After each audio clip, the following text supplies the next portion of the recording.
টক দই বা মিষ্টি দই তো আমরা সবাই খেয়ে থাকি। এই যা গরম পড়েছে, সেই গরমে চলো একটা সিজনাল ফ্রুট দিয়ে একটা দই বানানো যায়। সেটা হলো আম দই। দুর্দান্ত কিন্তু খেতে হয়।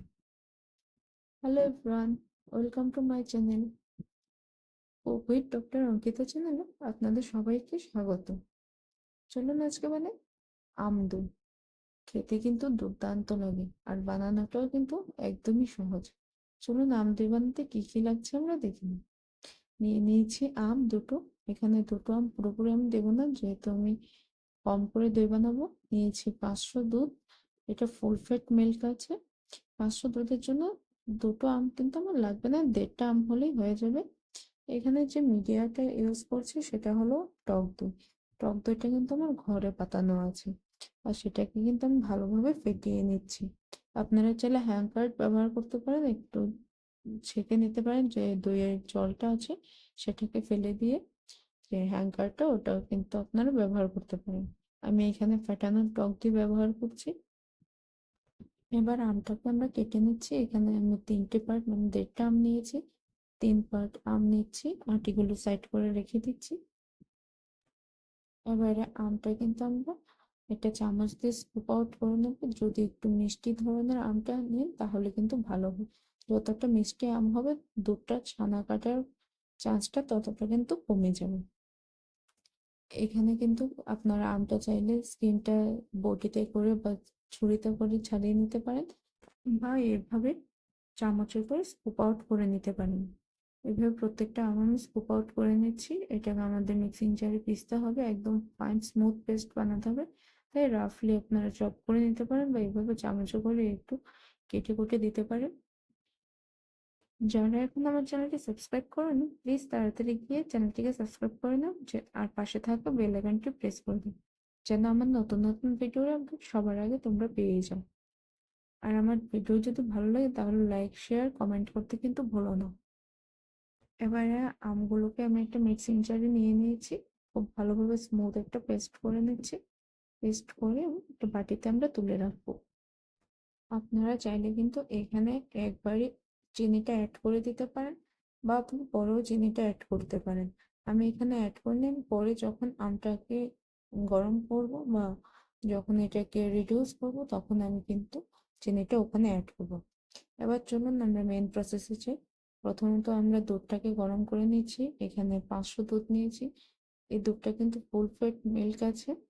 ইভেন আমাদের দুধের কোয়ালিটিটা কিন্তু খুবই ভালো। অনেকের দুধের কোয়ালিটি একটু পাতলা হয়, সেক্ষেত্রে কিন্তু একটু গরু দুধ আপনারা ব্যবহার করতে পারেন। আমার এখানে আমাদের দুধটা যথেষ্ট ঘন আছে, জন্য কিন্তু আমাদের গরু দুধ ব্যবহার করার দরকার হয় না। এটাতেই কিন্তু একদম ক্রিমি একটা টেক্সচার চলে আসে। এই দুধটাকে আমি কিন্তু জাল করে করে 2/3 করে নেবো, মানে 3 ভাগে 2 ভাগ রাখবো। 1 ভাগ কিন্তু শুকিয়ে নেবো, তাহলে কিন্তু আর একটু বেশি ক্রিমি হয়। তো আমি এইভাবেই গরম করে নিচ্ছি, একদম লো ফ্লেমে নাড়িয়ে চাড়িয়ে করে নিচ্ছি। দুধটা আমাদের মোটামুটি 2/3 হয়ে গেছে। আমি এখানে দুধটাকে সাইড করে দিয়ে আবার আরেকটা প্যানের মধ্যে আমটাকে দিয়ে দিচ্ছি। এখানে মনে রাখবেন যে এখানে কিন্তু আঁচটা একদম কম রাখবেন। এখানে যদি আপনারা গ্যাসে করে থাকেন একদম লো ফ্লেমে করবেন। আমি আমি কিন্তু ইন্ডাকশনে করছি, যে ইন্ডাকশন চুলিতে কিন্তু এই যে টেম্পারেচারটা দেখেন, এখানে আমি 800 রেখেছি, 800 ডিগ্রি।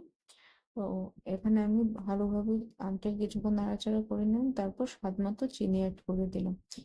এখানে যেহেতু আমি 1.5টা আম নিয়েছি, এখানে প্রায় 1 কাপ মতো চিনি আমি ব্যবহার করেছি। আমার আমটা কিন্তু যথেষ্ট মিষ্টি। আপনারা যে কোয়ালিটির আম নিচ্ছেন সেই পরিমাণ চিনি এবং নিজেদের স্বাদ মতো চিনিটা ব্যবহার করবেন। চিনিটা দিয়ে কিন্তু কন্টিনিউ নাড়াচাড়া করতে হবে, তা না হয় কিন্তু লেগে যাবে। চিনিটা যতক্ষণ না একদম আমের সাথে ভালোভাবে গুলে যাচ্ছে ততক্ষণ নাড়াচাড়া করবেন। আর চিনিটা দেওয়ার পর দেখবেন যে ম্যাঙ্গো পাল্প যেটা আছে, যে আমের রসটা, সেটা কিন্তু অনেকটা পাতলা হয়ে গেছে। তাই এখানে একটু ধৈর্য ধরে ফ্লেমটাকে আরো কমিয়ে নিই। যদি সম্ভব হয় যে আরো কমানো যায় সেভাবে আরো কমিয়ে নিয়ে কন্টিনিউ নাড়াচাড়া করতে থাকুন। এখানে কিন্তু একটু হাত চালাতে হবে, তা নয় কিন্তু নিচে লেগে যাবে আর পোড়া পোড়া স্মেল চলে আসবে। এটা কিন্তু একটা ছোট্ট টিপস এবং ট্রিক্সও বলতে পারেন। এভাবে আমটাকে কিন্তু রিডিউস করতে হবে, যে জলীয় ভাবটা আছে সেই জলীয় ভাবটা কিন্তু দূর করে দিতে হবে। দেখুন আমাদের আমটা কিন্তু নাড়াচাড়া করতে করতে অনেকটাই ঘন হয়ে গেছে। এবারে আমি যে দুধটা অ্যাড করব, দুধটা অ্যাড করার আগে কিন্তু গ্যাসের ফ্লেমটা বন্ধ করে দেবেন। আমি এখানে ইন্ডাকশনটা কিন্তু অফ করে রেখেছি।